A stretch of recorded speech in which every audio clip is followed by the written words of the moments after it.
ആധിപത്യം എവിടെയും എങ്ങനെയും എന്ന നിലപാടാണ് ചൈനയ്ക്ക് അന്നും ഇന്നും. ഈ ഓട്ടത്തിൽ അയൽപ്പക്കത്തെ തായ്വാനെയും വെറുതെ വിട്ടിട്ടില്ല. ചൈന എന്നും എന്തിനും തായ്വാനെതിരാണ്. ചൈനീസ് കമ്മ്യൂണിസ്റ്റ് പാർട്ടി ഒരിക്കലും തായ്വാൻ ഭരിച്ചിട്ടില്ലെങ്കിലും ദ്വീപിന്റെ നിയന്ത്രണം പ്രസിഡന്റ് ഷീ ജിൻപിങ്ങിന്റെ ലിസ്റ്റിൽ മുന്നിലാണ്. ചൈന തായ്വാന്റെ മേൽ തങ്ങളുടെ പരമാധികാരം ഉറപ്പിക്കാനും എന്നും ശ്രമിച്ചിരുന്നു.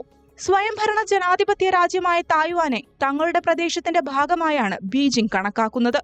കൂടാതെ തായ്വാനെ തങ്ങളുടെ നിയന്ത്രണത്തിലാക്കാൻ സൈനിക ബലപ്രയോഗം നടത്തുന്നതിനും ചൈന എന്നും സജ്ജമാണ്. എന്തായാലും ഈ ശ്രമങ്ങളുടെ പട്ടികയിലെ ഏറ്റവും ഒടുവിലത്തെ നാടകീയ സംഭവം ഇതാ.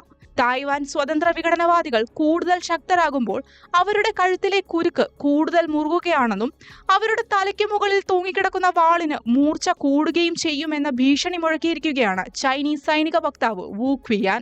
ഇതുകൂടാതെ തായ്വാൻ നീക്കങ്ങളിൽ നിന്ന് പിന്മാറാനും അല്ലാത്തപക്ഷം അന്ത്യമെന്നാണ് മുന്നറിയിപ്പ്.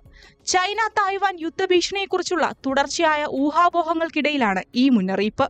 വിഘടനവാദത്തെ ചെറുക്കുന്നതിലും പുനരേകീകരണം പ്രോത്സാഹിപ്പിക്കുന്നതിലും PLA ഒരു പ്രവർത്തന ശക്തിയാണെന്നും വു പറഞ്ഞു. 2 സെഷൻസ് എന്നറിയപ്പെടുന്ന ചൈനയിലെ ഏറ്റവും വലിയ വാർഷിക രാഷ്ട്രീയ സമ്മേളനത്തോടനുബന്ധിച്ചായിരുന്നു വുവിന്റെ പരാമർശങ്ങൾ.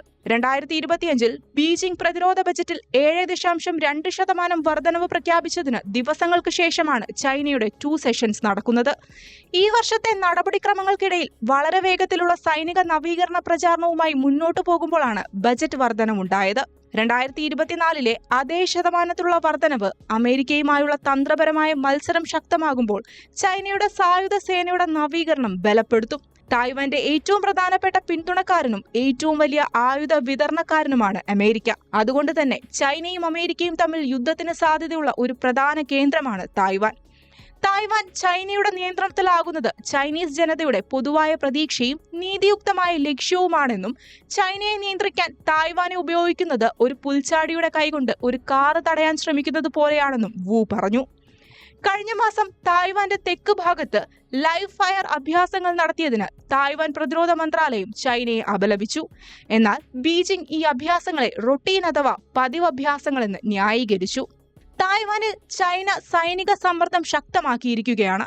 തങ്ങളുടെ പരമാധികാരാവകാശവാദം ഉന്നയിക്കുന്നതിനായി ബീജിംഗ് സമീപ വർഷങ്ങളിൽ തായ്വാന് ചുറ്റും യുദ്ധവിമാനങ്ങളുടെയും നാവിക കപ്പലുകളുടെയും വിന്യസിക്കൽ വർദ്ധിപ്പിച്ചിട്ടുണ്ട്. എന്നാൽ തായ്പേയ് ഇത് നിരസിക്കുന്നു. അതേസമയം അടുത്തിടെ 24 മണിക്കൂറിനുള്ളിൽ ദ്വീപിന് സമീപം 11 ചൈനീസ് ബലൂണുകൾ കണ്ടെത്തിയതായി തായ്വാൻ അറിയിച്ചു. 2023 ഡിസംബറിന് ശേഷം രേഖപ്പെടുത്തിയ ഏറ്റവും ഉയർന്ന ബലൂണുകളുടെ എണ്ണമാണിത്. കഴിഞ്ഞ ആഴ്ച 24 മണിക്കൂറിനുള്ളിൽ തായ്വാൻ ദ്വീപിനടുത്ത് 45 ചൈനീസ് വിമാനങ്ങൾ പറത്തിയതായി രേഖപ്പെടുത്തിയിരുന്നു. പിന്നാലെയാണ് ബലൂണുകളുടെ എണ്ണത്തിൽ വർധനവുണ്ടായത്.